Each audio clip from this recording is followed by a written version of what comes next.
All right, I'm about 80 yards away from my truck, and before I was 150 yards. I don't know how far this thing will work, this wireless Acegoo, and you can look in the description below to get one of these. I got two of these in my truck right now, one for the outside light and one for the inside light.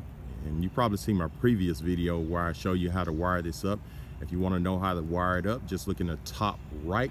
It's a drop down, and you can click on the video. And you can also purchase this wireless switch in my description below. But as you can see, check this out. I don't know if you can see the light or not. I'm about 80 yards away. You see how it came on? I'm gonna click it. It's gonna go off. So let me zoom into it. Maybe you get a better view. It's 80 yards away. It's amazing. Check this out.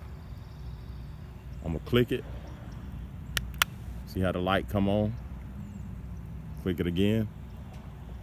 Down. Light go off. On. Off. It's amazing the distance this thing will work from. And for this price, you can't beat it.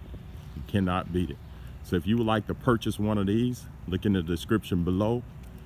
And also look at my other link to wire it up. Really simple. Simple to wire up. The red go to the hot. The blue go to the common. And the brown go to the hot return. I'm gonna click it again. Amazing. All right, if you like this video, subscribe to my channel. Thank you.